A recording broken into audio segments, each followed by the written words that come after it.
welcome back to Moving Right Along, a Muppet movie podcast brought to you by toughpigs.com. This is the podcast where we watch Muppet Treasure Island 2 minutes at a time and talk about it a lot. I'm your host, Ryan Rowe. Ahoy, mateys. I'm your other host, Anthony Strand. Oh, nice.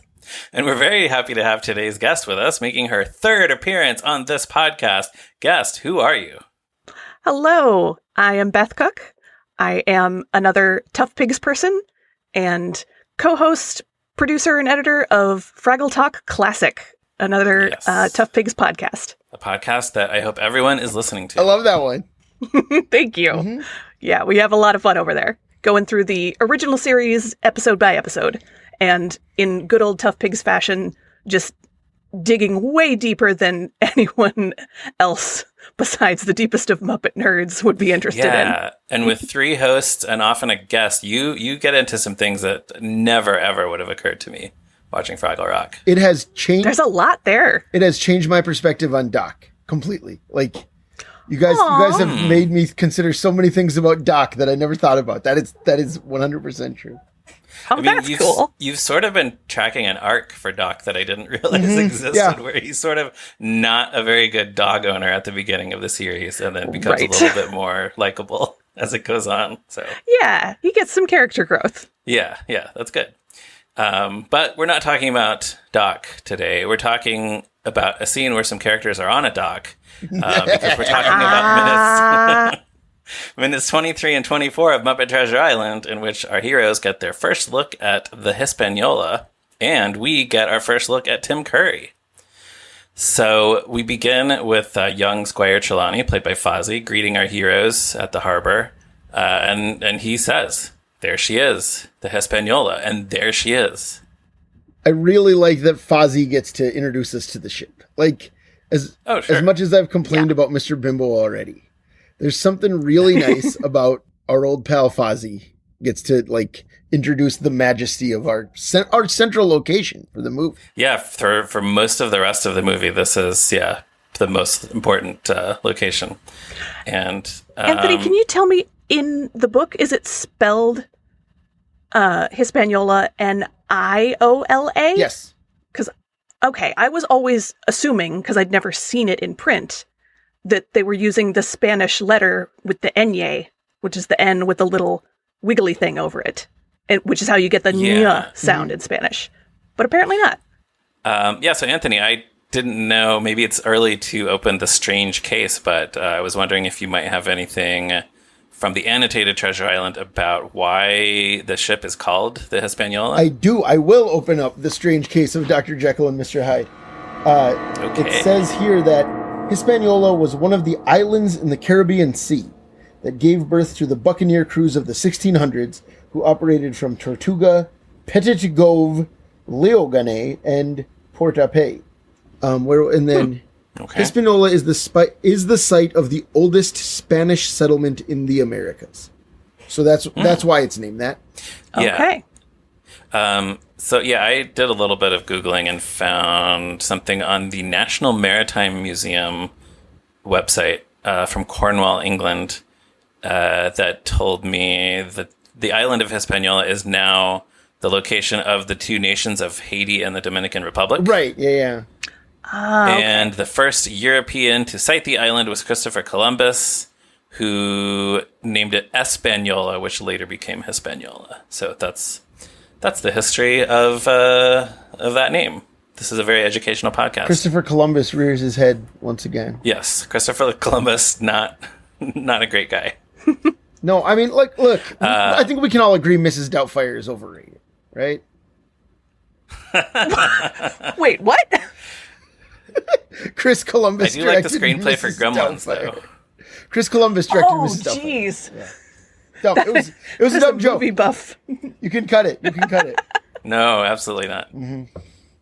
You know, he must hear that his whole life, every day of his life. His production company is called 1492 Productions, so he's leaning into it. So he's yes, leaning in, as they say. They say it. Okay, so where was I? Yes, the camera circles around, and yes, there it is. It's a big old ship, And Jim is very excited. After all those years of dishpan hands, he's finally getting to go on an adventure. I like this close-up shot of Jim's face as he starts to walk toward the ship. Yeah. He's He's just so excited, and you're just so happy for him. Do you know who else looks excited next to him? Gonzo? Beaker. I feel like Beaker is real excited to be here in this shot. Like he's just kind of like his head is like shaking. I don't know. He looks happy to be there. I bet he's excited to be anywhere other than Dr. Livesey's lab. Right. But yeah, I had mentioned an episode or two ago about the fact that Jim and Gonzo and Rizzo still had dirty faces when they arrived at Squire Trelawney's house or business or whatever that was. But here it is. In this scene, at least, they've at some point they've had time to wash up and clean their faces, and I think they're all wearing different outfits, which is nice for them too. So this can be explained by the the lore of the CD-ROM game. Is that right? Really? Is that right? Yes. I have played that game so often. No kidding. Awesome. That later when they come on the ship and Captain Smollett gives you a list of the chores that you have to do to learn how to be a sailor. When he listed the first chore, I immediately remembered all of the rest of them in order, in the exact tone. I was transported back to being 14 years old or however old I was. But there's a wonderful extended sequence in the town of Bristol. And when you escape the on-fire Benbow Inn by jumping into a traveling cart and into a barrel of molasses. And it gets splattered all over your face. And all you can see is a molasses-filled screen. And then when you get to Bristol, a little sponge pops up and you have to wipe away the molasses. Oh, so from the you're screen. actually interacting with that. Yeah. And okay. then there's so many mini games that you can play in the town of Bristol, one of which is earning enough money at Pop's shop where he's selling clothes to buy yourself a new outfit. Because if you go to the Squire directly, his butler won't let you in if you're dressed in your shabby, dirty clothes. Wow. So you have to go back to Pop's shop to earn enough money to buy it. And the way you earn money is throwing pies at pirates. This is great news. Wow. We've had a couple guests mention the CD-ROM. I guess we should be watching playthroughs and keeping track of the stuff that's happening. I had no idea there was so much that was original to the CD-ROM as a story or as a narrative or whatever. Yeah, the other mini game in Bristol is to go over to, I believe it's called the Spyglass Inn, where Dr. Teeth is playing the piano in like a bar scene, and he needs to take a break, so you have to cover for him on his break by learning how to play the piano. Awesome. And then when you get it right, it'll play all of these, sea shanty songs. Oh, wow. Does Dr. Teeth speak? Yeah. It's Jim? Or it's Bill Beretta? It must have been, who was Dr. Teeth the first time he spoke after Jim Henson? I actually don't know the answer to that question. I always thought the first time was Muppets from Space, right? Where he says shalom. And it's Bill. Bill? It's Bill, yeah. Just has one word. Wow. So we're learning things about Muppet casting history here, potentially. Maybe it's like John Kennedy or something. I mean, it could... Well, that's what I was wondering, if it was, somebody in between. Like Muppet Race Mania, there's a few casting choices that turned out to be temporary in that video game. Right. But... everything's fun. Wow, At fascinating. least, you should look it up on Muppet. It's been a while since I've seen that particular scene. On the playthrough that I watched on YouTube, it didn't have Dr. Teeth's line. You just show up and the piano's clear and you just go up and play it with no instruction.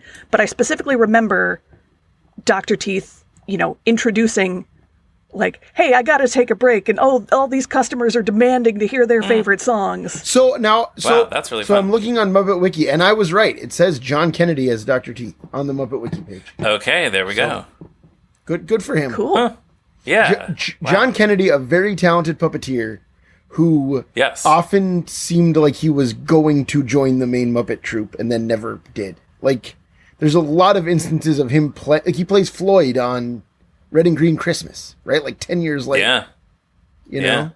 He sang Man with the Bat. Yeah. And you just never got that break, I guess. So Yeah. John Kennedy, if you're listening, we love you. Big fans. You sure do, yeah. Love your work as Dr. Teeth on the CD-ROM game of Muppet Treasure Island. Awesome. I'm gonna watch that one of those playthroughs any day now. So yes. Oh, but speaking of musicians, once again, I want to highlight Hans Zimmer's work on the score, which it makes everything seem so grand and majestic. And this is another one of those instances when we first see the ship, and they're boarding the ship. Did anyone stop to take a look at the background Muppets as they're walking towards the ship? I did a little bit. There's so many of them. There's and so some of them many. are very far away. I so noticed it's hard to there's make out a dog sitting in a boat fishing, like holding a fishing pole, which I really enjoyed that. Yes. Yeah, I like that. There's a few chickens sticking out of the windows of the buildings. A couple of And then different spots. I noticed Droop is there. Droop, thank you. I was like, I could not. I just went to Muppet Wiki and I typed in fuzzy green guy with long nose and didn't get. That's the guy. Not to be confused with Nigel from Muppets Tonight, who's basically Right. the same appearance, but a different shade of green. But yeah, Droop. We love Droop from early Muppet Show era.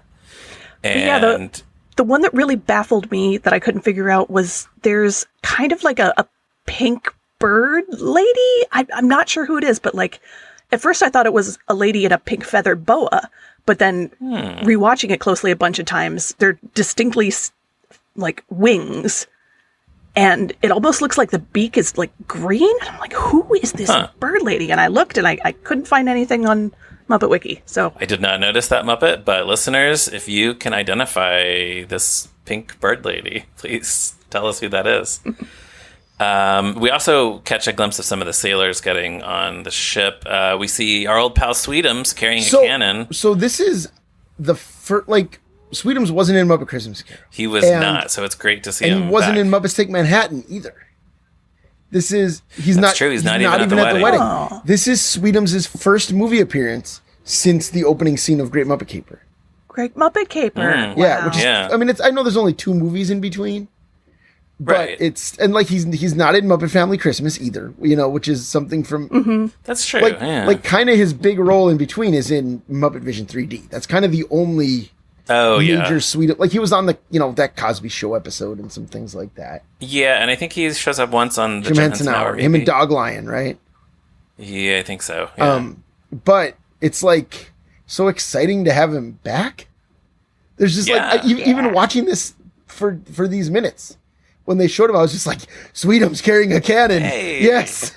Yeah. And he's just casually carrying a cannon, by the way. A giant heavy cannon, Rules. I wonder if this is what really started him being like a fan favorite.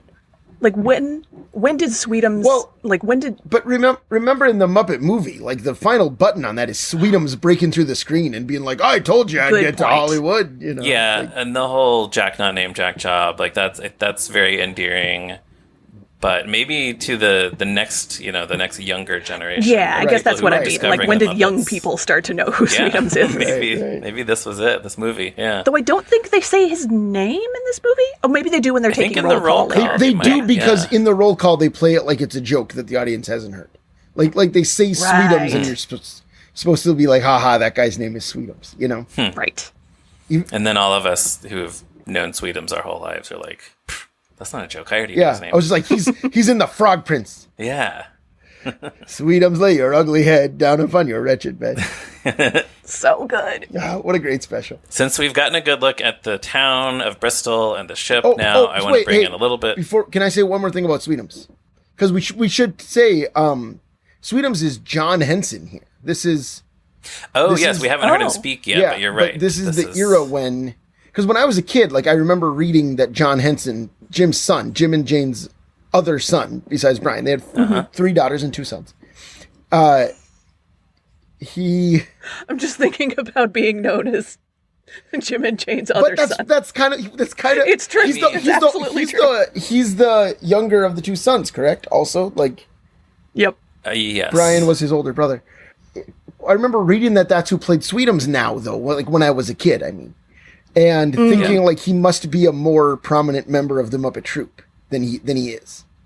you know, because it's like, oh, it's Jim Henson's son. He's playing Sweetums. He's probably one of the main guys or something. But Sweetums is kind of it. Like, he has other credits on Muppet Wiki, but, like, most of them are playing Sweetums in the 90s and into the 2000s. He played Sweetums several times, but, yeah, you're right. That was kind of it. I don't know how they made the decision that he would be the new Sweetums when he wasn't more actively involved in other productions. Right, and this movie, I would say, is his most prominent role as Sweetums. Like, like you say, he's going to have some lines later. Yeah. He gets a decent amount of screen time. Yeah.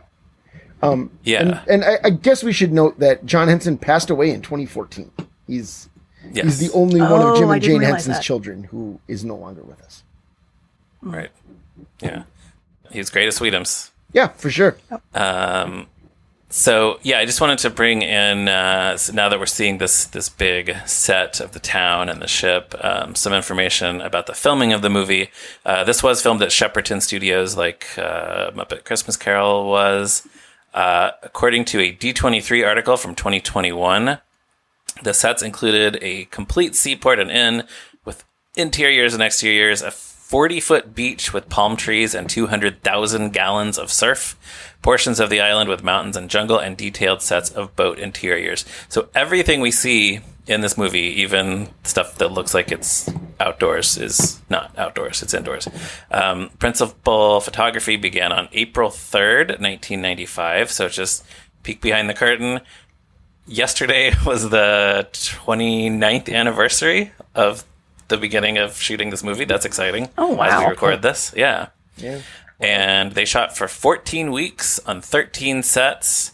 The article also quotes Val Strazovec, the production designer, saying, I originally thought that the boat and the port should be on separate stages, but I realized that it would be nicer to have the ship right there on the port.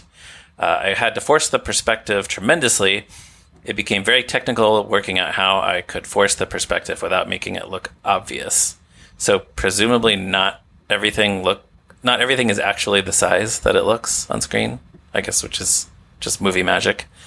It also says the docks had 80,000 gallons of water. Did I say that already? No. 80,000 gallons of water on one side. The 18-ton galleon, constructed of fiberglass and wood, was set on a computer-driven gimbal, the first of its kind. So the Henson Company making technical advances here. And the special effects supervisor, Nick Alder, said we could select any basic speed with the gimbals, which would be repeated until changed. I'll have a little bit more on the gimbals next week, but I don't know. I don't know if anyone else finds this stuff interesting, but I always think it's so cool. Just like nothing you see, everything looks so real, but nothing we see is actually real. Everything, they had to figure out how to make all of this stuff and how to make it look real. So yeah, and especially in that style that you guys have talked about, like same with the Benbow Inn, and definitely with the Hispaniola of, you know, things aren't perfectly angled. Right. You know, it's designed to be a little bit cartoonish with really good effect. Yeah, it's a little bit stylized, and of course, every old sailing ship needs a figurehead, and usually when we think of these ships in movies and stories, we think of a figure of a woman as the figurehead, but the Hispaniola in this movie has two old men. This is Statler and Waldorf. I actually really love this. I think it's like it's one of those things where casting them as Jacob Marley is such a perfect casting choice. Like, that's why people think their names are Marley and Marley. That's why people think there are two ghosts in the book. There are two, right? Yeah. It's all perfect. It's a perfect match. And then in this one, they're like, we got to get him in there somewhere. Let's just make him a talking part of the ship. And right. It's so forced. Like, obviously, it's so like we need to get them in there somewhere. But it's so strange that I love it. If they were just hanging out on the ship, it would not be as funny. No, they would have to then justify who they were and why they were there. Yeah. They bought tickets from Rizzo. I mean, I think you could get away with that. Yeah. But it's not as funny. It's just not. Yeah. Right. I do like the fact that it's framed as, you know, take a cruise, you said, see the world, you said. I like the moments when they could just be, you know, bickering old couple who go on vacations together. Yeah. Yeah, they're attached to the ship, so they get to just comment on everything they want to comment on.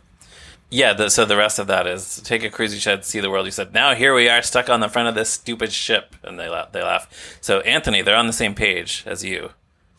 They just because the punchline is Waldorf says, "Well, it could be worse. We could be stuck in the audience." Yeah, so. Which is no, it's a valid point on this one. Like previous movies, I thought they were wrong, but now I agree with that. This time, you and Statler and Waldorf are. Right Statler and Waldorf are my two dads. And then I also just like how they made them. They have to be bigger to match the scale of the ship, and they made puppets that look like they're made of wood. Yeah, they look really cool. Yeah. Actually, watching these minutes, I just was so delighted, but to remember how much, like, what they look like. Yeah. Remember the design that I took a screenshot of it. Posted it in the Moving Right Along thread on the Tough Pigs Discord. Just because I was like, check it out, guys. It's Statler and Waldorf in this movie. You know?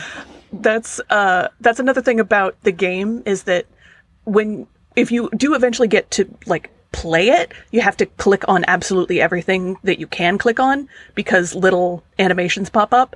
And one of the still shots is, you're walking up toward the Hispaniola and you see 3 different figureheads. One is Statler and Waldorf, one is a mermaid that looks suspiciously like Janice, and one is a seahorse.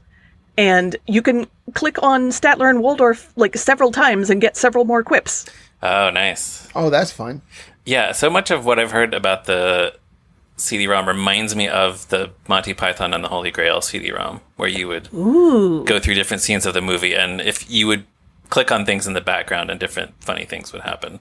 So I guess it was just kind of this golden age of CD-ROMs where everyone was trying to do cool interactive things that could not have been done before. So we see a few more Muppet Sailors pass by that we'll get to know a little bit more later.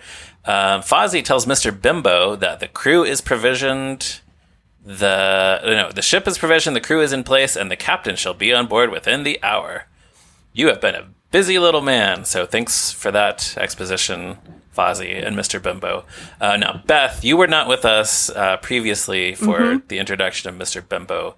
Any thoughts on the sometimes controversial man inside Fozzie's finger? So I remember my best friend from middle school and I would debate about whether it was because closed captioning was not as prevalent back then. We didn't know whether it was Mr. Bimbo, Bimbo, or Mr. Bimble, Bimble. Yeah. Sure. And being, 13, 14-year-olds, we would hear the word bimbo and be like, oh, right. Is that a bad word? Are they allowed to say that? And I was wondering, like, is this a real character from the book or? No. Okay. Not at all. I was like, does the squire have a sidekick who actually gets stuff done? But okay. No, it's a pure invention and kind of an inexplicable one because it also, as we have previously discussed, bears no resemblance to Fozzie's character as previously established. Like, there's nothing that would make you think Fozzie. What do we do with Fozzie? Oh, let's make him really stupid and have a little man living in his finger. Right.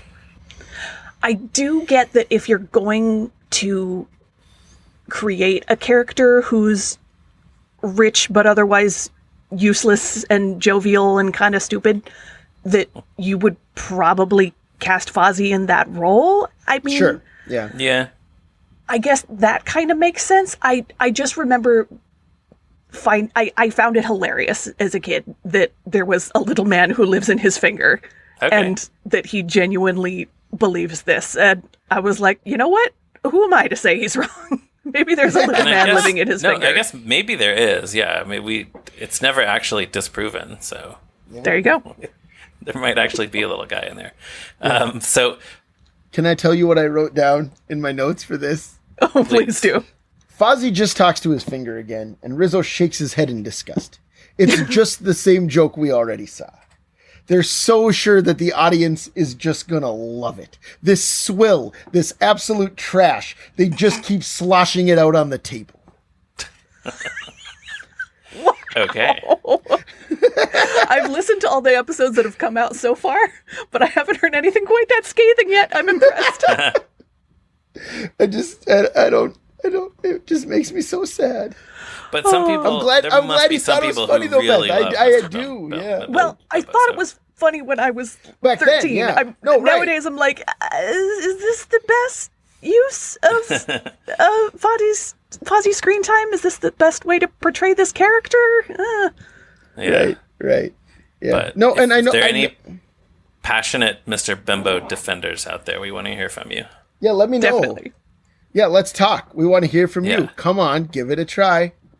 So the three boys run onto the ship. Gonzo says, "Oh, look, the boat steering thing." You forgot that before that, Gonzo says, "Look, there goes Jim," to Rizzo, so that the audience remembers the lead character's name in this movie. I guess so. I missed that. Because that happens. Yeah, it's true.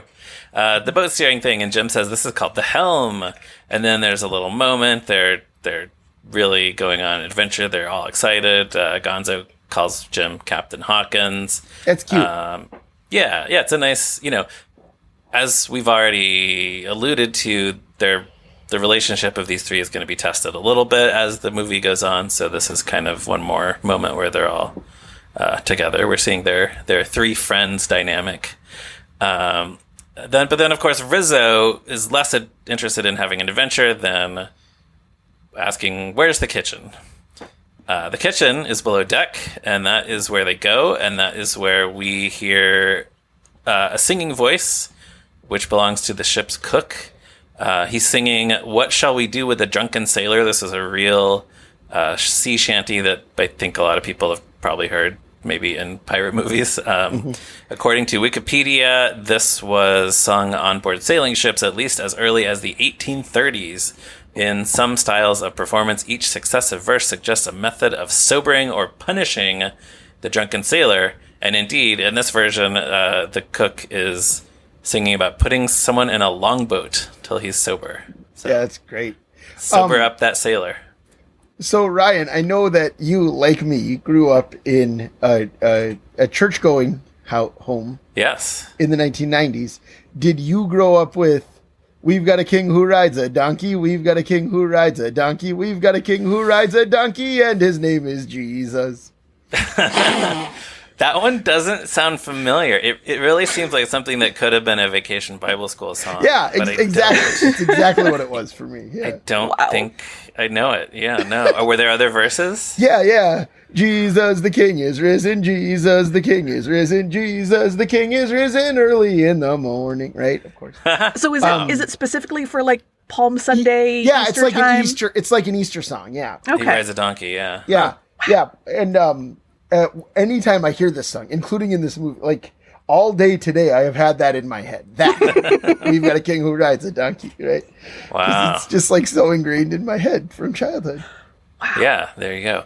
I'm just thinking: does Jim Carrey sing this in the Truman Show? He when does he gets when drunk? when he takes off, when he's trying to like breach the barrier to the outside world. Right. Yeah. Yeah. So that's probably where some people have heard this. Anyway, the ship's cook does not introduce himself by name yet, but we know that this is Long John Silver, and we know that he is played by Tim Curry. Who is Tim Curry? Who is Tim Curry? We've been trying to answer that question for decades. I'm not sure if we'll ever have. You might say, yes. Well, that's something that I was wondering. If it's okay with you, I was wondering, like, what do you know him best from besides this movie? It's funny you say that because as I was taking notes, I asked my wife Stacy to name the 5 things that she knew him best from, and they were pretty much what I expected. But yeah, Sure. So I would like Rocky Horror Picture Show, which was also kind of his big breakout role, and then Clue. Yeah, that's one for me, a big one. Probably my favorite thing that he's done. Home Alone 2, where he plays that's a big one for Roz, certainly. The manager of the Plaza Hotel who's trying to catch Kevin McAllister in the act of... We actually, I've mentioned Miles calling John Candy the coach from Bobsled. Oh, yeah. When we watched this movie, he was looking at the cover before the movie started. He goes, "That looks like the guy from Home Alone 2." Good job. We're just like, yeah, it is, buddy. Nice. Yeah, he's there. He's good at that. I just hope the same thing happens when he watches Muppets from Space and sees Rob Schneider. That's my hope. Oh, the guy from Home Alone 2, the other guy, yeah. The guy from Home Alone 2. The other guy from Home Alone 2. You're right. Yeah. And then, I don't know. I guess Congo. Like, I did see Congo in the theater. So Legend is a huge one for me. Yeah, I haven't seen that. You've never seen Ryan. You've never seen Legend. Oh, I know. Shameful. It seems like your kind of movie is the thing. I'm sure it is. He plays that big demon guy, right? Mm-hmm. Yes. Enormous prosthetic horns. Yes. Yeah. Very impressive. So his name is simply Darkness in the picture. Oh. And because he's like the Lord of Darkness, but yeah, his horns, yeah, it's wild, and he has he's like a devil man. I mean, he has cloven hooves. Right. Like he doesn't. Well, that's the thing. He almost always plays very quirky characters, and very frequently plays villains. Well, quirky and or villainous. Like sometimes he'll just a straight up villain. Right.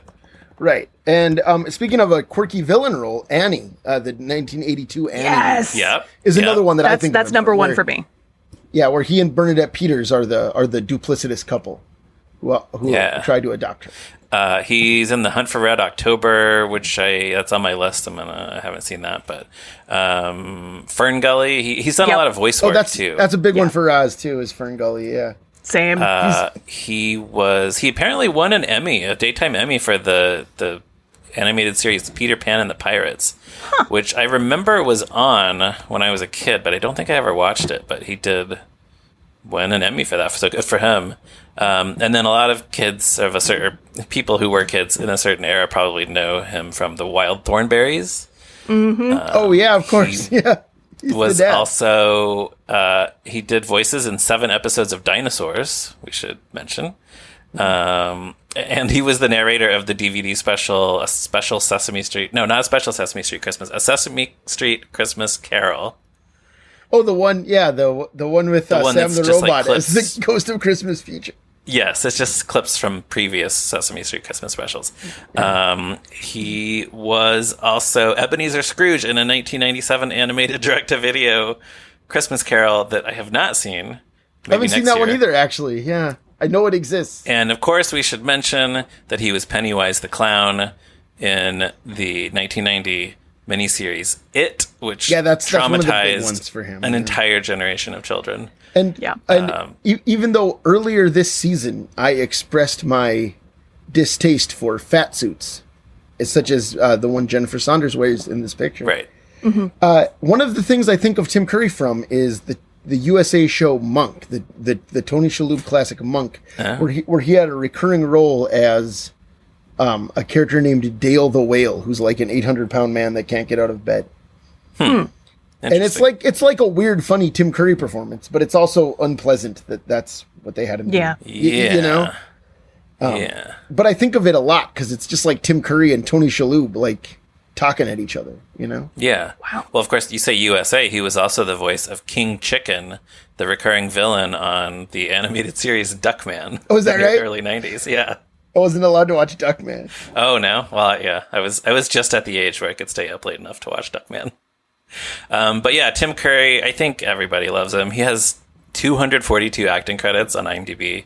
So he's done a ton of stuff. And that we haven't even talked about his stage work. He's done, I think, a couple Broadway things and stuff in London. And Royal Shakespeare Company, all of it, yeah. Yeah.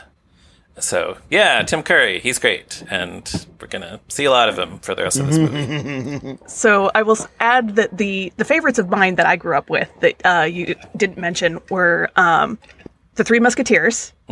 Where again, so that's the 90s. That's the 90s movie. That's the 90s one, yeah, with Chris O'Donnell and Kiefer Sutherland and Oliver Platt, Charlie Sheen and Oliver Platt, and that's another movie that I watched a million times, and so Tim Curry was firmly cemented in my brain as a villain. So he's Cardinal Richelieu. He's Cardinal Richelieu, yeah. Sure. I bet he's great in that. He's incredible. He's Tim Currying all over the place. Right. And then my other favorite is The Worst Witch. Oh, sure. Yeah, I know that. Yeah. I've never seen that, it. but I know that's a special big one to a lot of people. All you need, I mean, he's only in one scene at the very end. He basically plays the sexy Deus Ex Machina with a tambourine. Is that right? Yes. All you just look up The Worst Witch, the song Anything Can Happen on Halloween, which I try to repost every Halloween. It's a delight. It's absolute nonsense. And yeah, he goes hard. He doesn't hold back on that one scene he gets. Wow. All right.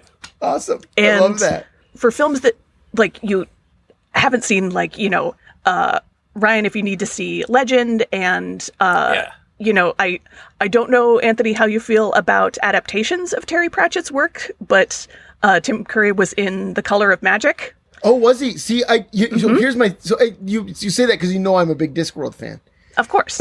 Yeah, I've never actually seen any adaptation of Terry Pratchett's work ever. That's totally fair. Yeah. Yeah. I mean, this one did not get great reviews, but it has Tim Curry and Sean Astin in it.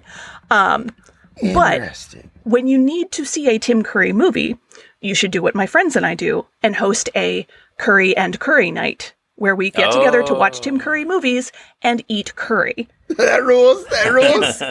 Such a great, excuse to have your friends over for good food and a bunch of laughs. And yeah, whoever's hosting makes a big pot of rice, and then everyone else brings either a homemade curry or something that goes well with curry, and it's just a grand old time. Yeah. That is so fun. That is so fun. Yeah. Love it. That sounds like a great idea. Yeah. And you would curry favor with all your friends. And you'll never run out of options. Right. Oh, yeah, exactly. 242 IMDb credits. So yeah, there you go. And curries are a versatile dish. Can mean a lot of things. So The credit on Muppet Wiki that gave me pause, it says, in 1998, Curry starred in an unaired pilot, Madness Reigns, produced by the Jim Henson Company, playing an exiled king with Henson puppets in the supporting cast. wow. Where is that? Where can we watch that? I want to see it. Yeah. I don't know if I've heard of that. Wow, there's so many things out there that we just don't. And consider how many things we just keep finding out about. That means there's so many more things that we don't even know about yet. Mm-hmm. Right. And it says it was an unaired pilot, so I'm like, does that film even exist anymore in a physical form? Yeah. Let alone did someone upload it digitally? Hey. Oh, Man, yeah, who knows? I would love, and it's a sitcom. Oh. Wait, Muppet Wiki says the half-hour sitcom pilot starred Tim Curry as King Nicholas Serge Rudolph George Leopold Ludwig von Abelskiever of Lichtenborg Hovorenstan, exiled from his country and forced to live in New York City with his large eccentric family. Several of the latter were puppet creations. That's what Muppet Wiki says. Sounds amazing. How did that not get made? Yeah. What year was that? 1998, commissioned by the WB, a network that was airing Unhappily Ever After at the time. So they could have made it. They had a puppet. What was the... Wow, this is another USA show, I think. This was probably around the same time, and I think it was not well received. There was a show, it was called something like Lost on Earth or Stuck on Earth or Trapped on Earth, where it was about aliens who landed on Earth and their ship crashed or something, and all the aliens were puppets. Yes, because that show was called Lost on Earth. And what year was that? Let's see. So I'm looking at that was 97. I wonder if the failure of that show, made them a little gun shy to go forward with a similar concept for a sitcom with Tim Curry and a bunch of puppets. Right. It also says on the Wikipedia page, it centers on a group of aliens who took the form of puppets after catching broadcasts of the Muppet Show. That's right. That's they were trying to. Yeah. Yes, they were trying to blend in with Earth creatures, and they turned on the TV, and the first thing they saw was the Muppet Show. So but then they were stuck in those forms. So, yeah, I don't know. I remember watching it. I don't know if it was good. It was probably not good. You probably watched it and said, "This is no aliens in the family," and turned it off. Yeah, disgust. Yeah, really. If I know you, another puppet alien show. What was going on in those days? Well, Elf was a big hit. Yeah, but this is a few little years earlier, after Elf. But right. Yeah. But then no. So here's my guess. Maybe I'm wrong. Elf had been a big hit. some years earlier. And then Third Rock from the Sun was a big hit. Oh, yeah. So then it was like, well, they're not doing puppets on that one. Maybe we'll try a puppet one again, you know? Yeah, it's time for another alien show. Alien sitcom, yeah.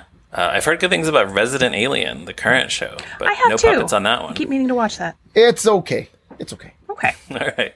But yeah, every few years you gotta have a new alien show. Alien-based fish out of water comedy TV show. I'll say this about Resident Alien. Alan Tudyk, a gem. Like, you can't... Oh, sure. You can't he always... Who plays, I would expect plays no the less. lead alien. Yeah, he's wonderful. Yeah. So, back in Muppet Treasure Island, the three boys approach the cook somewhat hesitantly. He turns to look at them. He accuses them of being stowaways. There is a shot of the boys coming down the steps in, like, hazy light, which I think looks so great. I think we talk about this movie having good visuals, and that's one of them. Man, I love it. Looks so cool. Yeah, it does look very cool. He accuses them of being stowaways, and he says that they shish kebab and barbecue stowaways. So this doesn't count on my keeping track of, you know, how many times people say the word kill or die or whatever, but because it's close. But I guess I could keep track of how many times people say shish kebab or barbecue, but this is probably the only one. So our boys cower in fear. There's this tense moment. Then Tim Curry makes this weird noise. I don't know if either of you want to try to recreate it. Yeah. He's making fun of them for being afraid. It sounds like Curly from the Three Stooges to me. Is like, it's that what it is? He's making fun of them for being afraid? I never understood. I thought he was leaning into the not just a murderous guy, but a crazy murderous guy. Yeah. I always that too. It's funny because I always took it as like that's when he drops the act. That sound means like I'm just joking, fellas. You know, I'm just a silly guy. Yeah, like that's how I took it. Yeah. So, okay. So we all took it differently, but I wanted to say, Tim Curry is the one. We're going to say it over and over. He's the best thing about this movie. Absolutely. He's very good. And he hits the perfect tone from minute one, because even when he's doing the shish kebab and barbecue thing, it's plausible that Jim and Gonzo and Rizzo are frightened by it, but also we, the audience, already just find it entertaining. Like, it's this perfect thing where it's scary in universe, but to the audience, even as a kid, it's not scary. It's just like fun and who's this guy and I want more of this. You know? Yeah, you think even to a kid who doesn't look at it and go, oh, it's Tim Curry, the funny guy from Clue and Home Alone 2. I mean, he's the guy from Home Alone 2, I guess, so Miles was in his corner. But, like, Miles gets freaked out by stuff, and Miles wasn't scared of that at all, you know, when we watched it, for example. Yeah. He did not describe it as creepy. Good. Well, yeah, this comes up online a lot when people talk about these movies. I'm sure... I'm going to go ahead and predict that many of our future guests will cite this sort of meme. I was just wondering if we should cite the meme. Yes. The idea that it's... Do you remember how it goes about Michael Caine? It's usually paired with, a photo of Tim Curry in this role and a photo of Michael Caine in Muppet Christmas Carol. Something to the effect of, like, the reason why these two performances are amazing are because Michael Caine treats the Muppets like fellow actors, and Tim Curry treats himself as a fellow Muppet. Yes. And it's true. Yeah. It is true. It is accurate. Yeah. Yeah. And I think they're both completely appropriate for the movie that they're in. Yeah. So, I love it because it's one of those things that when a friend sends it to me, like, and it's, a Muppet thing that I've already seen, which will happen fairly regularly. Right. Yeah. I don't have to actually them. right, exactly. Yeah, you don't have to go, right. You don't have to dispute it. Right, it's just like, absolutely. Wholeheartedly. That TikTok that Joe did about the classifications of Muppets versus the Muppets and all of that, I shared that so many times because of the number of times that people shared the video with me that Joe was duetting with. Responding, yes. I just had to actually them on it. Sure. About the difference between Muppets and the Muppets. Yeah, that first guy in that TikTok was very wrong. Right, where he's like Muppets with a lowercase m, that thing. Well, yeah, so there is no Muppets with a lowercase m. It was a 3-part thing. So the second guy who does a correction saying, well, actually, there's 3 classifications, and then Joe butts in and says, actually, there's 5, because you're talking about like the Muppets, the sitcom, the Muppets, the 2011 movie. Yeah. And that's right. Yeah. Right. Yeah. Joe's response was perfect because he leaned into the ridiculousness of the whole discussion. Exactly. Right. Well, and it actually, speaking of the Muppets 2011, the Tim Curry Michael Caine meme could have 3 parts, right? Because it could say Michael Caine treats the Muppets as fellow actors, Tim Curry treats himself as a fellow Muppet, Jason Segel treats the Muppets as an afterthought, right? What?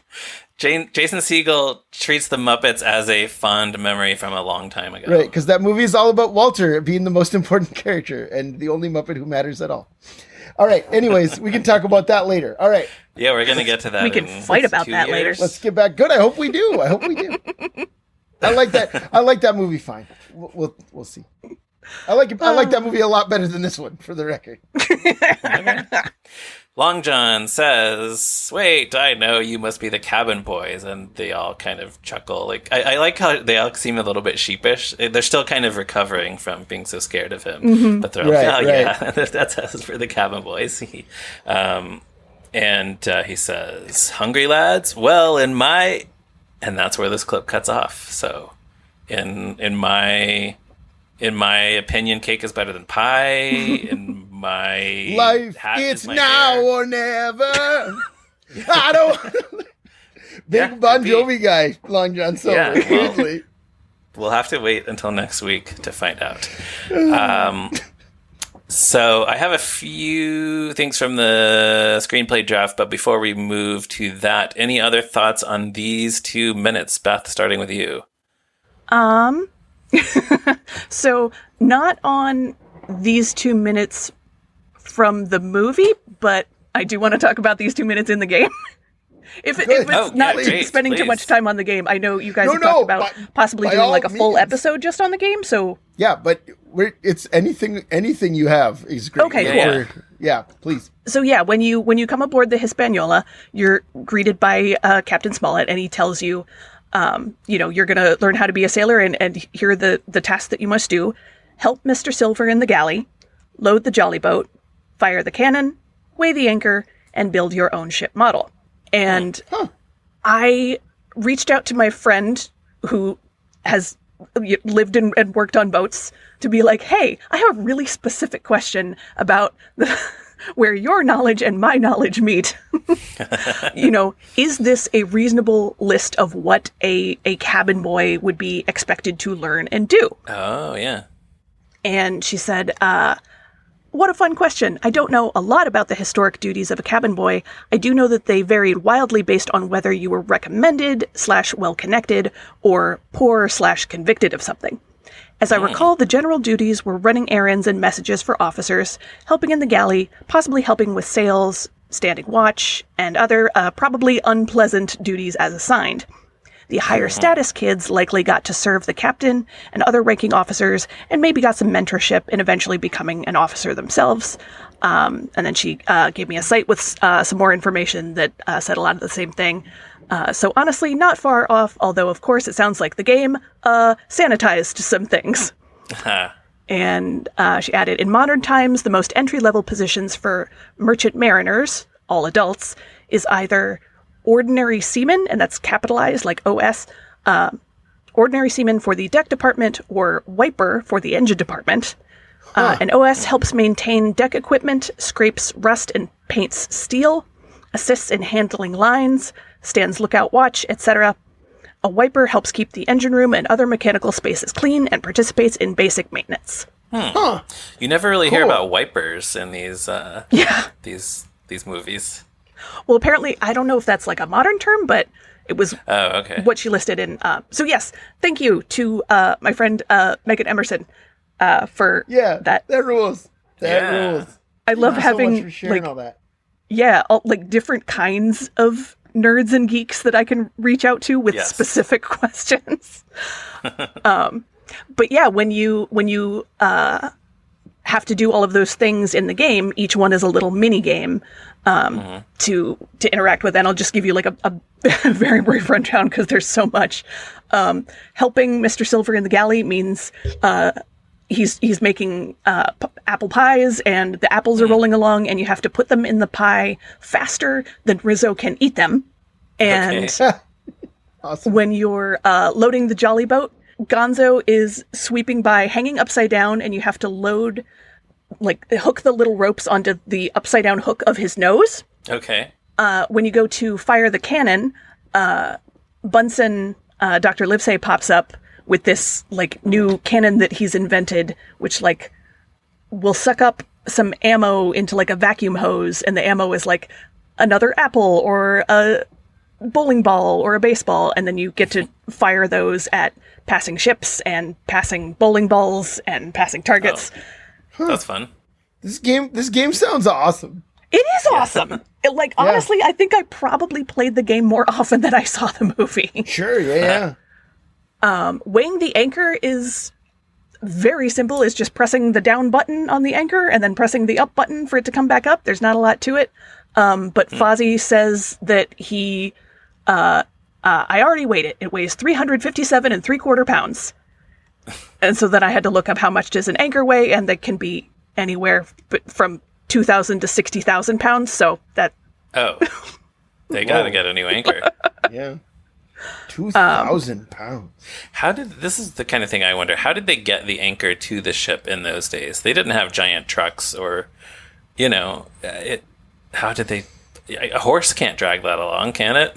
I mean, several horses put together? Maybe depending on... Maybe not a 60,000 one. You might have to construct that on the dock. I'm not sure how that works. I guess, maybe that's what they did. Yeah, I guess they had places where they could just build everything and then assemble it. Yeah. Right there. Yeah. There's also... when you go to build your own ship model, that you go into...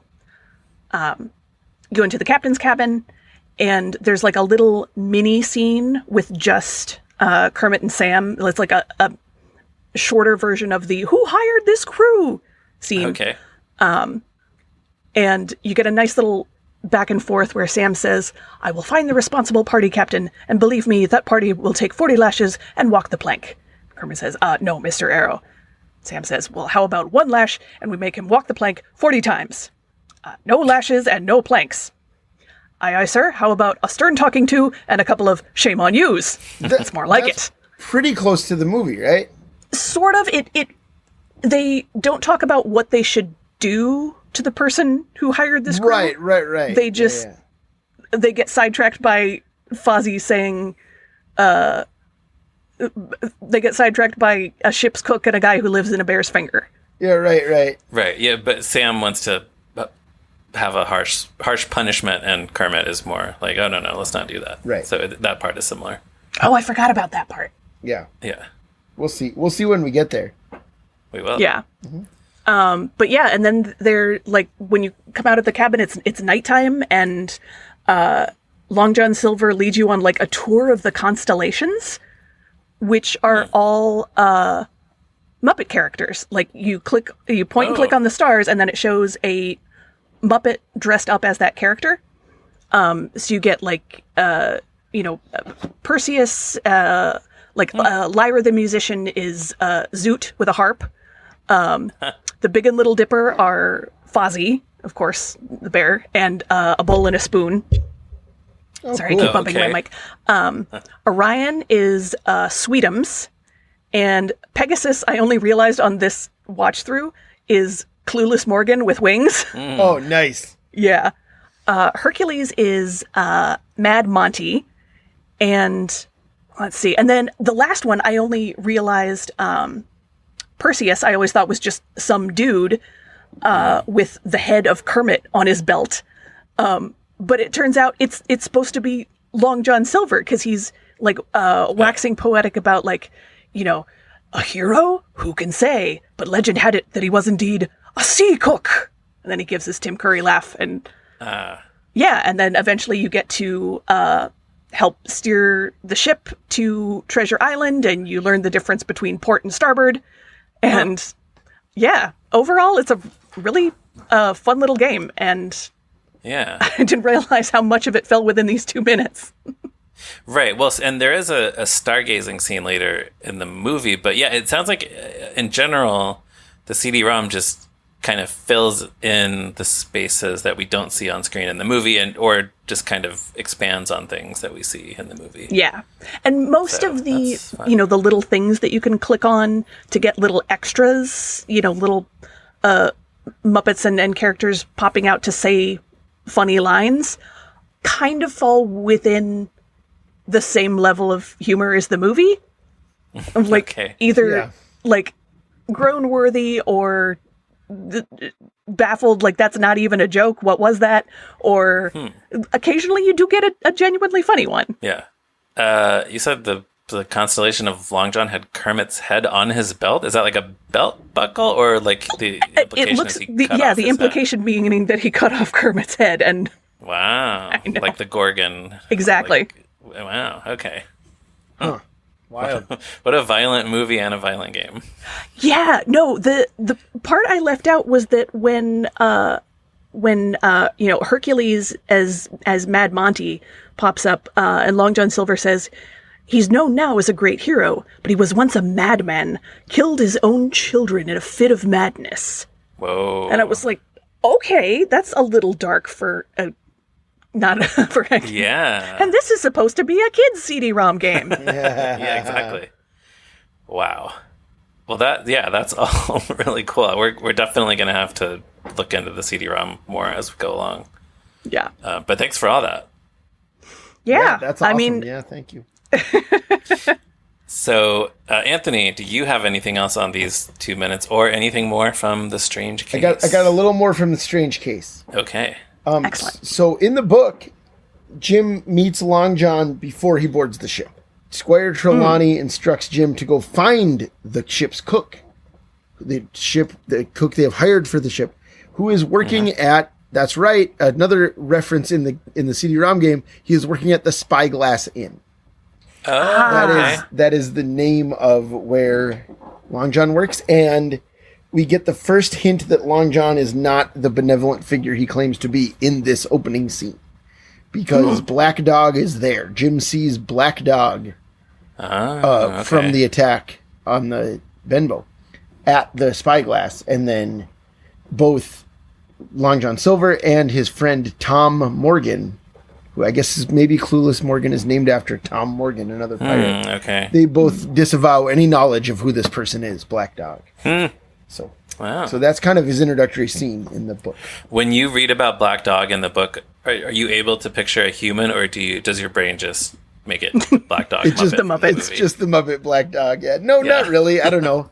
I mean, I've been watching the anime too. I told you that, right? Oh yeah, right. So that has actually helped. I'm only 4 episodes in, but they've shown Black Dog As a human. Yeah, they're all humans except for Benbow the leopard cub. The leopard. Yeah. Okay. Jim has a pet leopard named Benbow, but everyone else is humans. So one thing that I'm curious about is how the book handles like the whole one-legged man thing, because we were the earlier episode about Blind Pew of like this movie doesn't always handle disability representation all that great. I mean, it's mostly treated as a thing that freaks Jim out. I'll be honest. Right. Yeah, and so it's hard to kind of tease out like how much of that is like beware the specific person who's a bad guy. Oh, and here's how you can recognize him, versus oh my gosh, a disabled person. How weird. And yeah, I think overall the movie does a fairly decent job of it being like, no, we were told to look out for this specific guy. You recognize him because he only has one leg. Right. And don't make a big deal out of it. But although I will say, so Squire Trelawney in his letter to Dr. Livesey recommending Long John for the job, he says, he talks about how he met him, and they talked about his past experience and all this. I engaged him on the spot to be the ship's cook. Long John Silver he is called, and has lost a leg. But I regard that as a recommendation, since he lost it in his country's service. Oh, So okay. it's like this is a war wound, that shows that he's a British patriot, Yeah, I guess it could have been any characteristic that would be like you'll recognize him right away. Right. Like he has a tattoo on his face or something, but right. I don't know how many people had face tattoos back in those days. But, I have a couple things from the June 1st, 1994 draft of the screenplay. Oh, was that all you had, Anthony? That's it. Yeah. Okay. From the draft, in this version, Jim, Gonzo, Rizzo, Squire, Trelawney, Dr. Livesey, and Beaker all take a dinghy to the ship. As they row, they do call it you call it the Jolly Boat? The Jolly Boat, yeah. So that's what this is. As they row the Jolly Boat, they pass several other ships, each of which has a figurehead, and the stage directions mention that there is one ship with a figurehead of Big Bird, one with either a Skeksis or Kira, Cool. one of Janice, and one of Link Hogthrob. So I guess, I mean, they had done Sesame Street cameos in previous Muppet movies, so the Big Bird thing makes sense. Mm-hmm. Janice and Link, that kind of feels like putting in tributes to Richard Hunt and Jim Henson in this movie. Mm. Oh, sure. A figurehead of a Skeksis or Kira, that would have been... I mean, all of this would have been kind of odd, but that would have been out of place. I guess if they were trying to round out, like, the, one representative from the Henson family of, everybody, like, throw in Uncle Traveling Matt or whatever. Yeah, right. Yeah, I guess. Why not? You're right. I was wondering if there was going to be a Fraggle shout out. Yeah. Yeah, that's all they specified. He was at Kermit and Piggy's wedding, right? Yeah, he sure was. He was right there. And he went to Christmas at Ma Bear's farm. That's true. Also. Yeah. But so then they pass under another ship with a figurehead of, quote, a woman with revealing cleavage. And as they pass by, the figurehead cinches up her bodice. So it's presumably less revealing.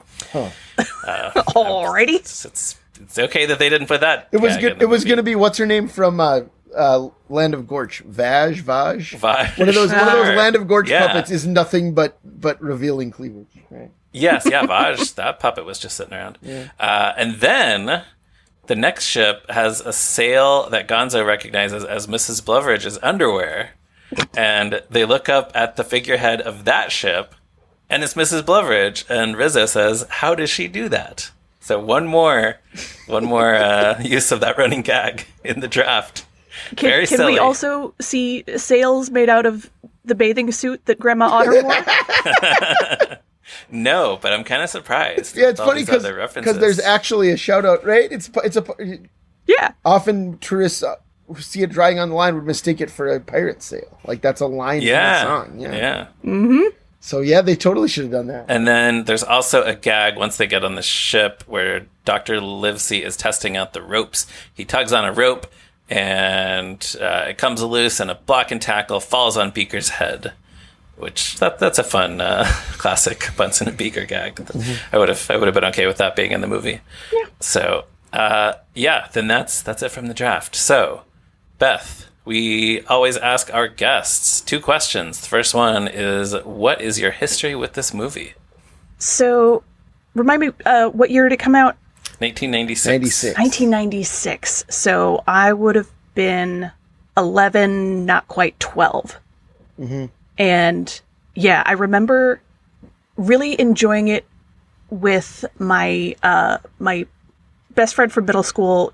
She and I would like watch the same movies over and over, and this was definitely one of them. Our favorite bit was, you guys will get to this later, but when Gonzo has his long arms, he goes, "Boodly, boodly, boodly, boodly." Yeah. Yes. We will occasionally text each other that to this day without context. And so, yeah, this movie has a lot of nostalgia for me. Mm-hmm. Is your next question where I rank it? Yes. That is the second question, yes. Yeah, so, I mean, I still, I don't really, rank the Muppet movies. Sure, I don't really think of them that way. Sure. But this is one of those movies that on rewatching it as a grown-up and, listening to you guys talk about all the little details and being able to, go back in myself and take a look at it. I can recognize now a lot of the flaws that it has. I genuinely don't know whether I would call it a good movie or a bad movie. I think it's both. I really do think it's both. Okay.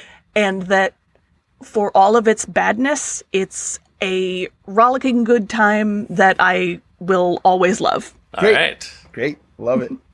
Put that on the back of the next Blu-ray release. Okay, then with that, we can wrap things up for this week. Beth, thank you so much for joining us. Thank you so much for having me. Of course. And as always, thanks to Morgan Davy for our show's logo. Listeners, you can find Tough Pigs on the internet, and we're all over social media, as well as TeePublic and Patreon. You can also join us on the Tough Pigs Discord server, where lively discussion is always happening. You can email us at movingrightalong@toughpigs.com. You can find me on Blue Sky at @MeRyanRowe and Anthony on Blue Sky at Durwood Clapper. I am on Letterboxd at MoviesAreNeat, and Anthony is on Letterboxd at Zeppo Marxist. So Beth, where can our listeners find you online? On the various social media, I am at Beth Anna Cook. That's Anna with 2 N's. And mostly you can find me hosting Fraggle Talk Classic. Just like Moving Right Along, it is on a separate channel, so you got to go subscribe over there. Yes. But yeah, and occasionally writing stuff for Tough Pigs and appearing as a guest on other Tough Pigs podcasts. Yeah. Everybody go subscribe to Fraggle Talk Classic. Yeah, it's so fun. I've said this. Oh. I've said this on our show before, I'm sure, but I mean, and full disclosure, Ryan and I have both been on it. We should be yes. we're not obviously, even it's a Tough Pigs podcast, but also we have been guests on it.